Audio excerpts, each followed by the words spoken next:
Bonjour les amis, nous sommes ici dans le studio de Radio Salve Regina où je suis venu enregistrer mon émission hebdomadaire. Alors exceptionnellement, je fais un petit chapeau, comme on dit dans le jargon journalistique, pour vous présenter ce tableau, œuvre de mon père, l'artiste Carlo. C'est sa seule œuvre qui représente une scène du Malawi, un pays où j'ai longtemps vécu, le pays d'Afrique où j'ai vécu le plus longtemps et dont j'ai une grande nostalgie et qui va être le thème de mon émission du jour. C'est pourquoi j'ai tenu à ouvrir cette émission avec l'image de ce tableau qui me fait penser à mon père, mais qui me fait penser aussi bien sûr au Malawi. Ce tableau représente un troupeau de zébus sur une piste poussiéreuse. On a l'impression qu'on va recevoir la poussière dans les yeux, dans le district de Chikwawa, au sud du Malawi. Voilà, on va maintenant passer à notre émission de radio.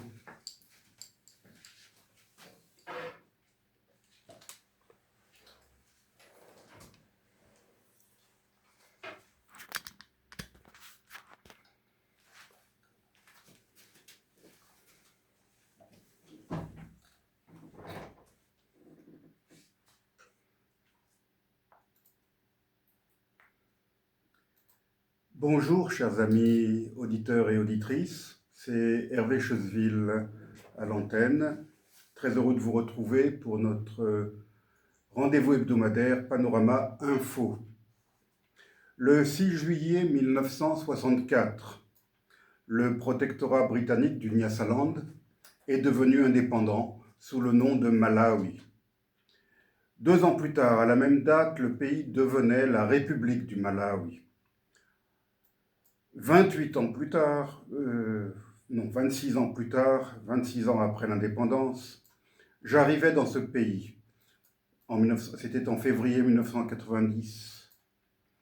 J'allais y rester près de 4 années, puisque je ne devais le quitter qu'à la fin de décembre 1993. Longtemps après, j'y suis revenu en 2007 pour un nouveau séjour jusqu'en 2009. Depuis, j'y suis retourné pour de brèves visites, la dernière remontant à 2014. Le Malawi est donc le pays d'Afrique où j'ai vécu le plus longtemps. Ce pays m'a profondément marqué et c'est donc tout naturellement que j'ai une pensée pour lui. Chaque 6 juillet, jour de l'indépendance et fête nationale. Cette année n'a pas fait exception. En effet, le 6 juillet dernier, j'ai longuement médité sur ces années passées au Malawi. J'ai réalisé que j'avais été le témoin d'une époque révolue que nombre d'habitants de ce petit pays d'Afrique australe n'ont pas même connue. Car la population du Malawi est jeune, très jeune. Seuls les plus âgés ont connu les 30 années du règne du premier président, le docteur Hastings Kamuzu Banda, qui a fini par quitter le pouvoir presque centenaire en 1994. Moi qui suis arrivé dans ce pays au début de 1990, j'ai donc vécu les dernières années de ce très long règne.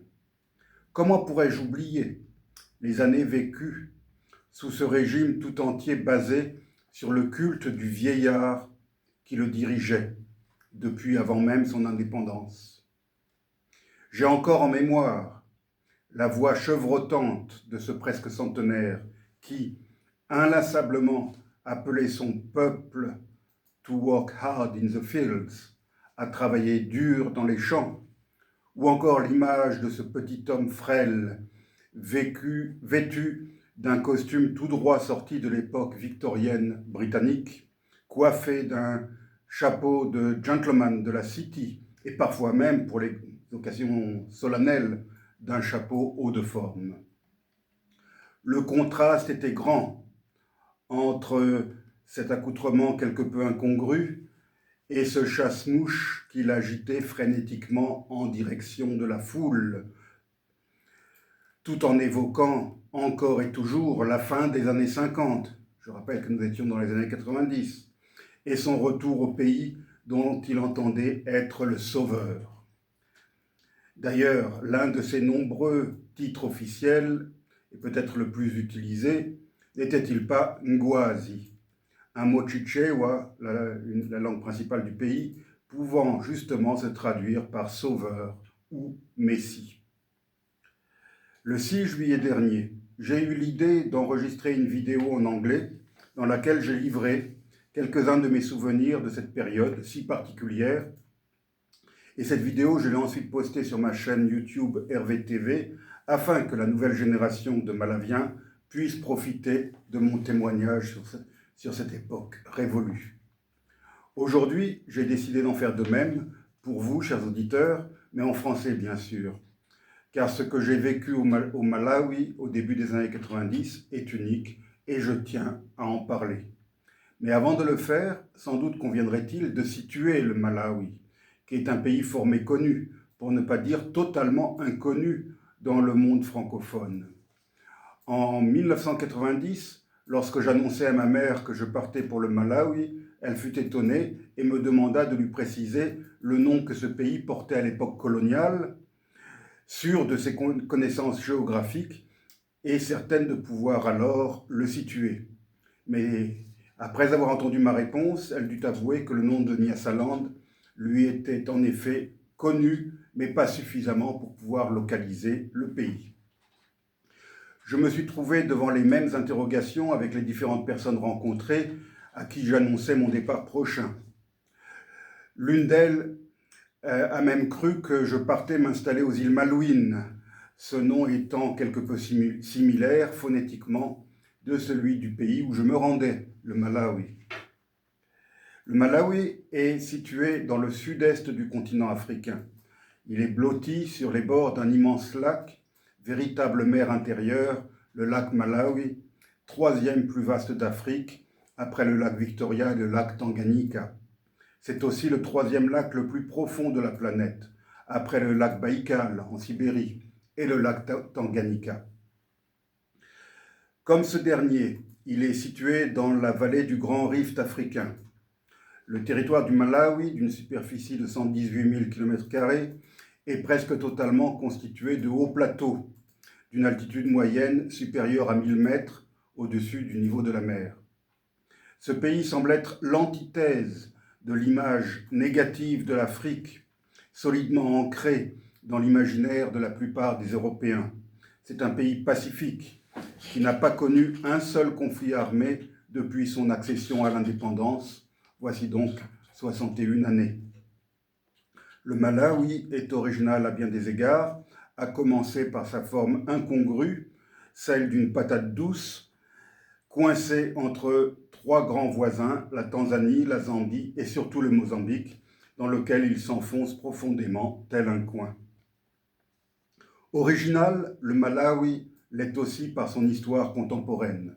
Protectorat britannique depuis la fin du XIXe siècle, sa lutte pour l'émancipation commença dans les années 50, comme dans nombre de pays d'Afrique. Mais cette lutte avait quelque chose de bien spécifique.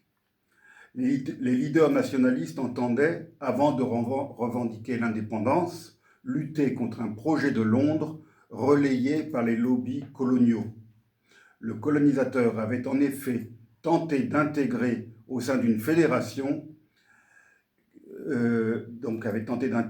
d'intégrer le Nyasaland au sein d'une fédération qui devait regrouper aussi la Rhodésie du Sud et la Rhodésie du Nord, c'est-à-dire les actuels Zimbabwe et Zambie.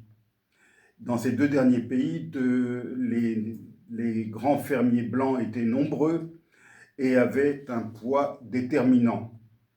Le petit Nyasaland refusait résolument cette intégration, préférant suivre son propre chemin qui allait le faire accéder à l'indépendance en 1964 sous le nom de Malawi.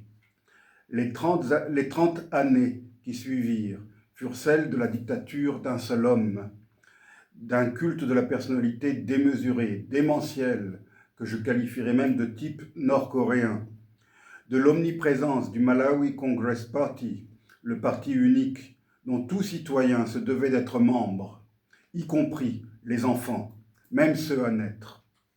Faute de carte du parti, pas d'accès possible à l'hôpital, au marché, à l'école ou au transport en commun. La dite carte tenait d'ailleurs lieu de pièce d'identité susceptible d'être vérifiée à tout moment par les féroces chemises rouges, les jeunes pionniers.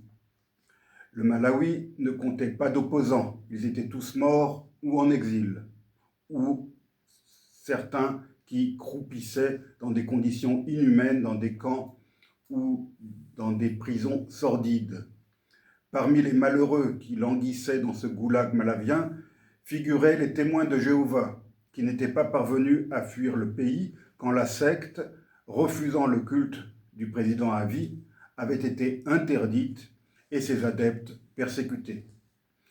Durant toutes ces années de plomb, le régime du docteur Banda bénéficia de l'indulgence bienveillante et du soutien actif de l'Occident, en particulier de la Grande-Bretagne, l'ancienne puissance coloniale, et des États-Unis.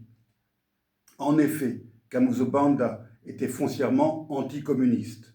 Or, depuis 1975, le Mozambique, grand pays voisin et jusque-là province portugaise, était devenu indépendant et marxiste-léniniste, allié de l'Union soviétique et du bloc de l'Est. Le Malawi devenait donc de ce fait un élément clé dans la stratégie occidentale pour contenir la contagion communiste. De surcroît, depuis l'indépendance du pays, le docteur Banda avait conservé et développé des liens étroits avec l'Afrique australe blanche, c'est-à-dire la Rhodésie des colons d'origine britannique et surtout l'Afrique du Sud de l'apartheid. Le Malawi fut le seul pays d'Afrique à entretenir des relations diplomatiques avec le régime de Pretoria. Pour cela, il fut d'ailleurs bien récompensé. L'Afrique du Sud lui apporta un important soutien et de nombreuses aides financières et autres programmes de développement. C'est ainsi que le rêve du docteur Banda put voir le jour. Il fit édifier sa nouvelle capitale, Lilongwe, au centre du pays, véritable petit Brasilia. Petite ville à l'architecture futuriste, surgie au milieu de la brousse africaine, elle est certainement encore aujourd'hui la capitale la plus verte de la planète. Les bâtiments officiels et les résidences sont disséminés au milieu d'une abondante végétation où s'élèvent de grands arbres aux fleurs magnifiques, tels que les jacarandas et les flamboyants. Alors qu'au début de la dernière décennie du XXe siècle, un vent de multipartisme commençait à effleurer le continent africain, le Malawi, lui, ne semblait pas encore constituer une anomalie avec son régime à parti unique. Malgré sa pauvreté bien réelle et l'énorme culte de la personnalité accordé à son chef, il pouvait être considéré comme une oasis de paix et de stabilité en Afrique subsaharienne. J'ai vécu la fin de cette époque délirante. Certes, j'étais secrètement indigné par les excès du régime, mais il était hors de question pour moi d'en discuter avec qui que ce soit, et surtout pas avec des Malaviens. Cela les aurait mis en danger, tout en me faisant risquer l'expulsion sous 48 heures. Partout, le pouvoir avait ses grandes oreilles. Les indicateurs étaient légion.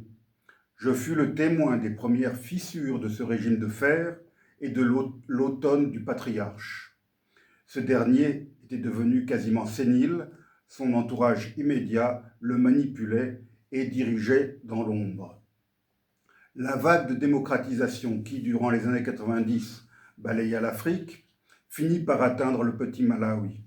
Lorsque l'Union soviétique disparut, en entraînant la fin de la guerre froide, le soutien aveugle de l'Occident à un régime peu soucieux des droits de l'homme n'avait plus de raison d'être. De plus, l'Afrique du Sud, elle aussi, était en train d'effectuer sa transition démocratique qui devait aboutir à la victoire de l'ANC et à l'élection de Nelson Mandela à la présidence de la République en 1994. J'eus donc le privilège d'assister à la fin de la dictature et à la naissance d'un État démocratique au Malawi. Le passage d'un régime dictatorial à une démocratie multipartite ne fut pas aisé, mais il fut dans son ensemble relativement pacifique. Les premiers à se risquer à critiquer les abus du régime furent les évêques catholiques, qui, en 1992, rédigèrent une courageuse lettre pastorale diffusée à l'insu du régime dans toutes les églises du pays. Une opposition jusque-là inexistante, puisque tous ceux qui avaient tenté de s'opposer au docteur Banda étaient soit en prison depuis des années, soit en exil, soit morts, commença alors à se manifester. Un téméraire leader syndicaliste du nom de Chakufwa Chihana dénonça à son tour la dictature avant d'être emprisonné dès son retour au pays. Des manifestations durement réprimées s'ensuivirent. Les pressions occidentales amenèrent le gouvernement à organiser un référendum sur l'introduction du multipartisme. 63% des votants optèrent pour la fin du parti unique, malgré tout le poids de la propagande, des pressions et de l'intimidation. En 1994, le président Banda, qui n'était plus président à vie, fut battu lors des premières élections libres et Bakili Muluzi fut élu et réélu en 1999. Les années ont passé, les Malaviens sont libres. En 1997, Kamuzu Banda décéda dans un hôpital sud-africain à l'âge respectable de 101 ans, après 3 années de résidence surveillée à Blantyre. Aujourd'hui, de nombreux Malaviens regrettent son époque, malgré tous les excès de son régime. Une époque qui, à leurs yeux, évoque la stabilité, un coût de la vie moins élevé, un pays où il y avait moins de chômage et moins de corruption, selon eux. En 2006, un joli mausolée a même été inauguré à Lilongwe pour abriter le tombeau du docteur Banda, toujours considéré comme le père de la nation. L'héritage de l'ancien dictateur est pourtant lourd à assumer. Certes, il a doté le pays de relativement bonnes infrastructures, telles qu'un réseau routier bien meilleur que celui des pays voisins.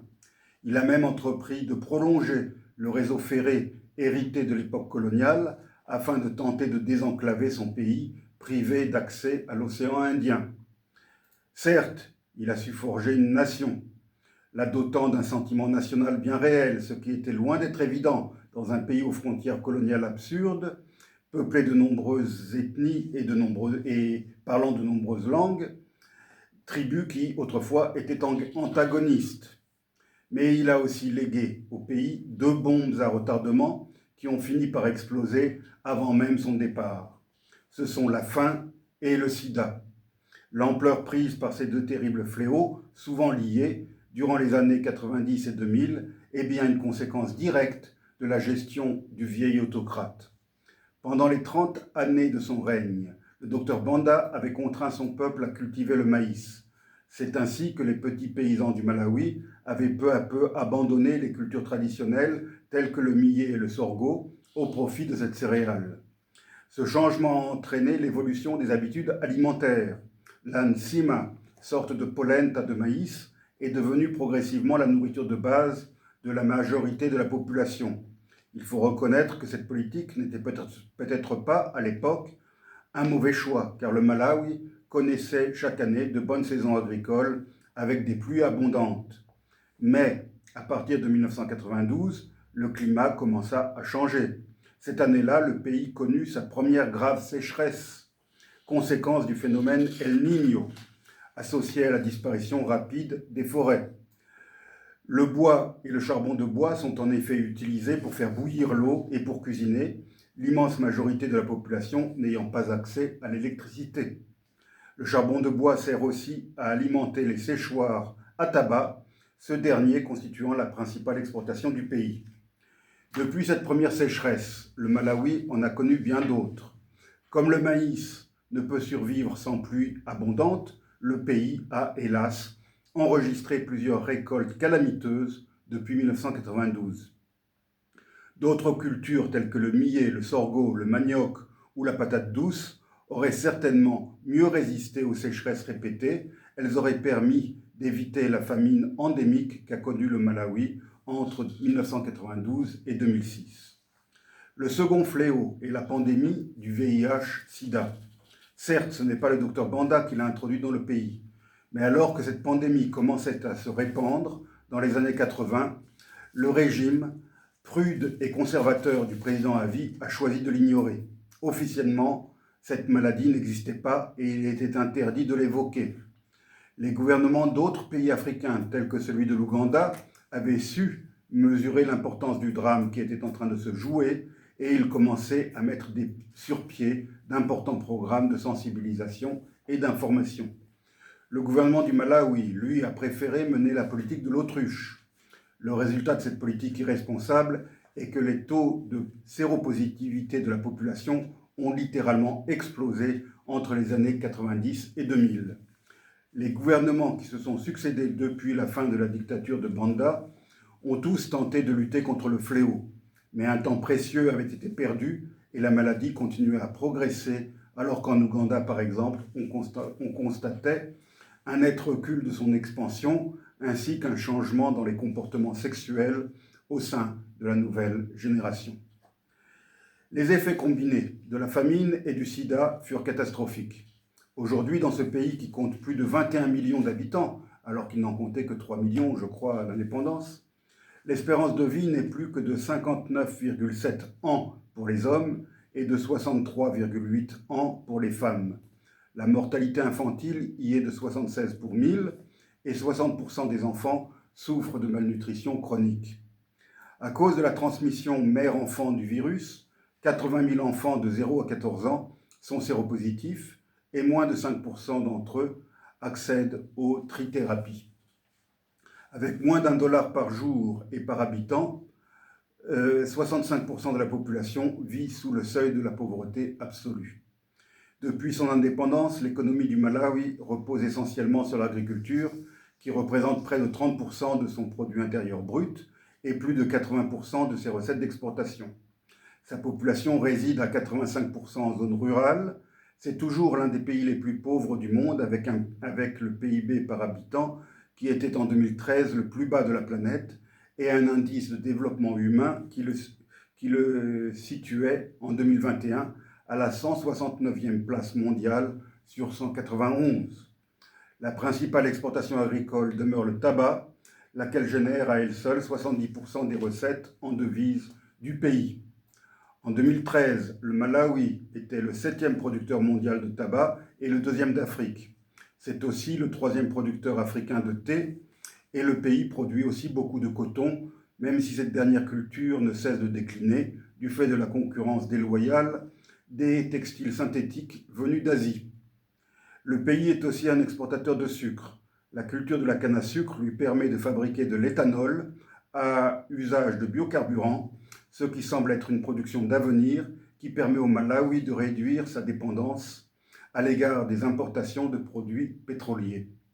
En 2004, le pays connut une nouvelle transition lorsque Muluzi, le successeur de Banda, ne parvint pas à faire modifier la Constitution afin de pouvoir se représenter pour un 3e mandat. De 2007 à 2009, j'eus l'occasion d'effectuer un second séjour de longue durée au Malawi. Je l'ai retrouvé avec un réel bonheur. Ses paysages étaient toujours aussi beaux et variés, et l'immense lac occupant plus du quart de son territoire demeurait un véritable joyau. Son peuple était resté égal à lui-même par sa gentillesse, mais il avait évolué et surtout il ne vivait plus dans la peur comme lors de mon premier séjour. En 2012, le Malawi connut sa 4e transition lorsque le président Bingu wa Mutharika mourut d'une crise cardiaque. La vice-présidente Joyce Banda était devenue opposante car le président avait préféré favoriser son frère cadet pour prendre la relève. Elle parvint cependant à faire appliquer la Constitution et elle devint ainsi la seconde femme présidente du continent africain après Ellen Johnson Sirleaf, présidente du Libéria. Une 5e transition s'est produite en juin 2014. Lors des élections présidentielles, Joyce Banda fut candidate à sa propre succession, mais elle arriva en 3e position derrière Peter Mutharika, le frère du défunt président, et le candidat du Malawi Congress Party, l'ancien parti unique de Kamuzu Banda. A-t-on jamais vu en Afrique un président sortant arriver en 3e position à des élections présidentielles? Le Malawi a de nouveau donné une grande leçon au reste du continent. Un président sortant peut être battu et elle en l'occurrence, peut accepter sa défaite. Une grande leçon en vérité pour des dinosaures africains tels que Paul Biya, du Cameroun, qui à 92 ans va bientôt se représenter, Sassou Nguesso du Congo-Brazzaville, Teodoro Obiangema de Guinée équatoriale ou Yoweri Museveni d'Ouganda. Tous ces présidents sont arrivés au pouvoir à la fin des années 70 ou dans les années 80.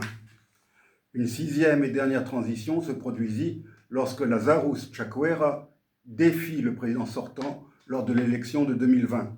Cette élection peut d'ailleurs être considérée comme un retour aux sources, puisque Lazarus Chakwera, pasteur de son État, n'était autre que le président du Malawi Congress Party, le vieux parti de Kamuzu Banda.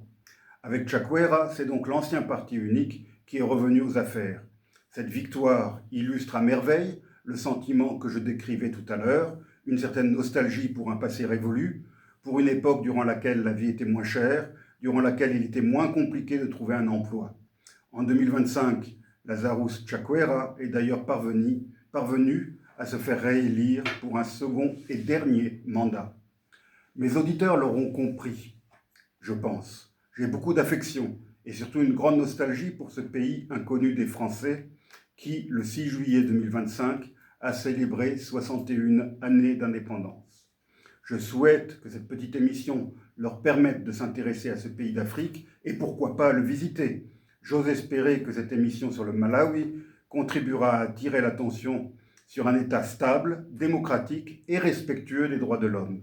Ce pays n'a jamais agressé ses voisins et il a su maintenir la paix durant ces 6 décennies d'indépendance nationale. Peut-être que cette émission donnera l'idée à certains auditeurs de se rendre dans ce magnifique pays. Ils ne le regretteront pas, car la paix, l'accueil sympathique de ses habitants, la grande diversité et la réelle beauté de ses paysages, ainsi que la richesse de sa culture, en sont des attraits indéniables. Pour terminer cette émission, je vous laisse écouter le très bel hymne national du Malawi, God bless Malawi, Dieu bénisse le Malawi.